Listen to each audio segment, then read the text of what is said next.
활동 전 만난 것으로 보이는 아버지 친구 51살 김모 씨를 유력 용의자로 봤습니다.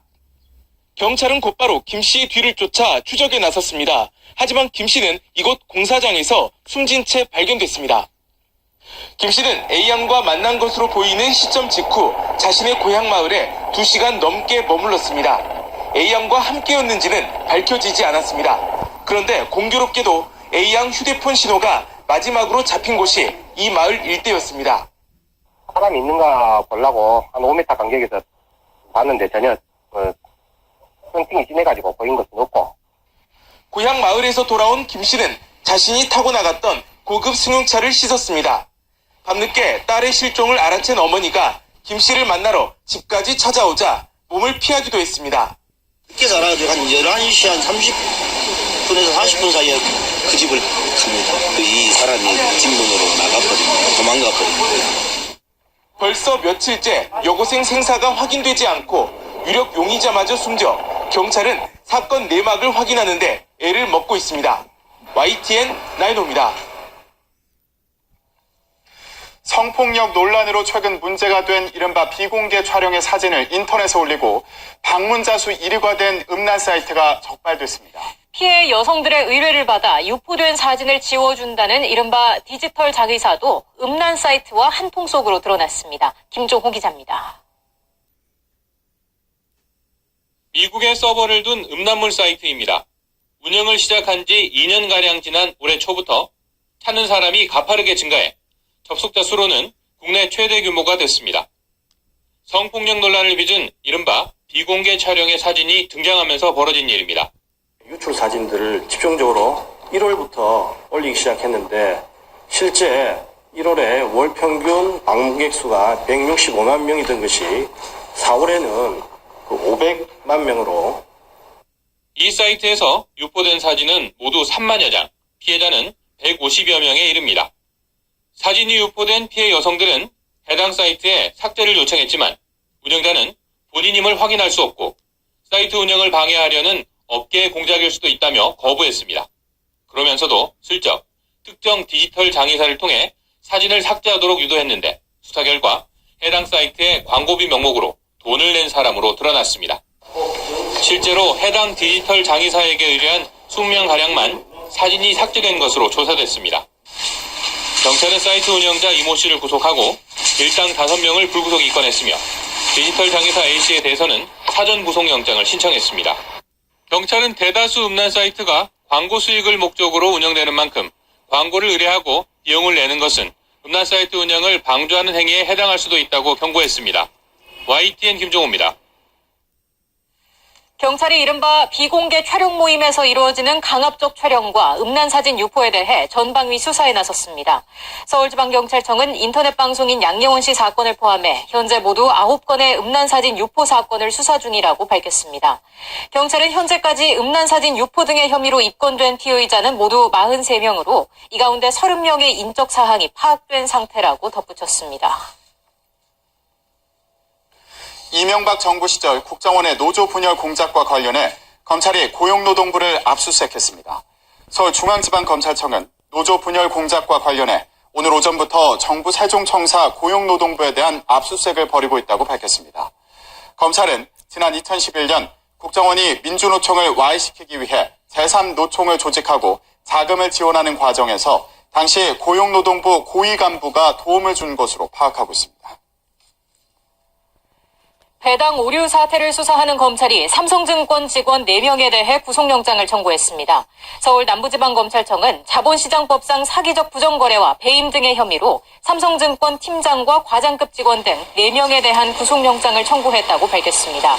삼성증권 직원들은 잘못 배당된 주식 501만 주를 매도해서 시장에 혼란을 일으킨 혐의를 받고 있습니다. 현금법에 대한 헌법소원 심판을 청구했습니다.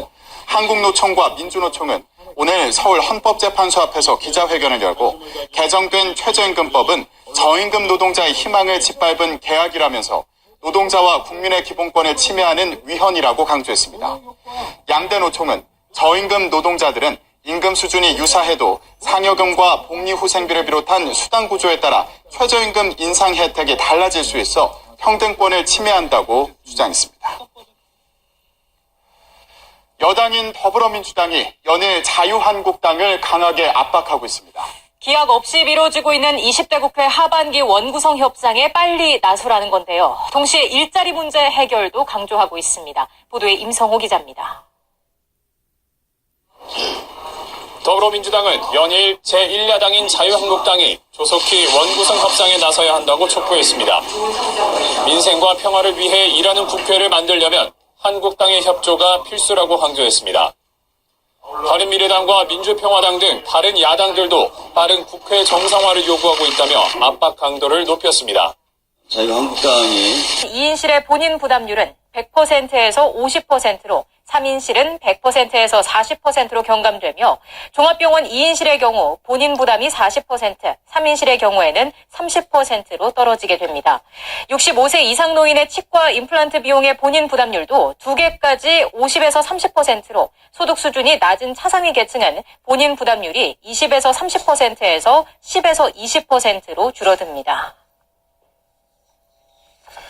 환경부가 내일부터 전국 지방자치단체, 시민단체와 함께 일회용 컵 사용 현장을 집중적으로 점검합니다. 매장 직원이 고객 의사를 묻지 않고 일회용 컵을 제공하는 경우 등이 단속 대상입니다. 다만 고객이 일회용 컵을 요구한 뒤 매장 안에서 해당 컵에 담긴 커피 등의 음료를 마시는 경우를 단속할 방법은 없다고 환경부는 덧붙였습니다.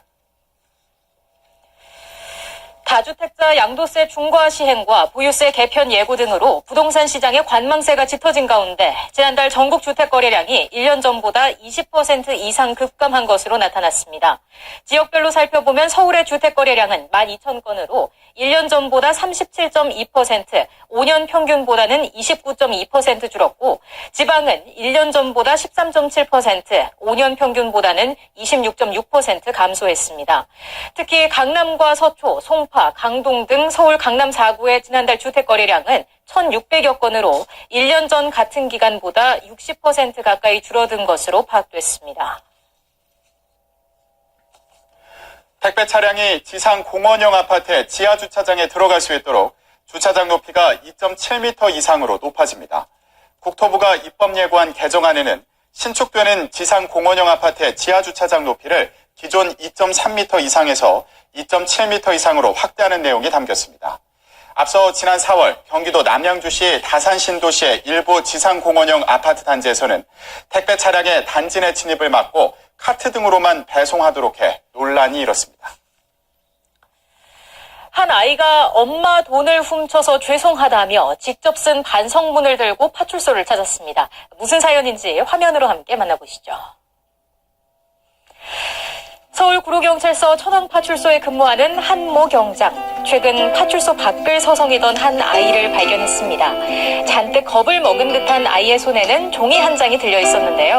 내용을 확인한 경찰은 웃음을 겨우 참아야 했습니다. 아이가 한 경장에게 건넨 종이는 다름 아닌 반성문이었는데요. 이번 주 용돈을 못 받아서 엄마 돈 10,000원을 가져갔다며 잘못을 고백하는 내용이었습니다. 아이의 어머니는 다시는 같은 행동을 하지 못하도록 파출소에 반성문을 보여준 뒤 사인을 받아오는 벌을 내린 건데요. 한 경장은 아이에게 다음부터 절대 안 그러겠다는 다짐을 받은 뒤에 사인을 해줬습니다. 아이의 잘못을 따끔하게 바로잡기 위한 어머니의 참교육이었습니다. 관세 부과를 강행한다면 10% 추가 관세 조치를 실행에 옮길 것이라고 경고했습니다. 이에 대해 중국 상무부도 강력한 반격에 나서겠다며 추가 조치를 예고했습니다.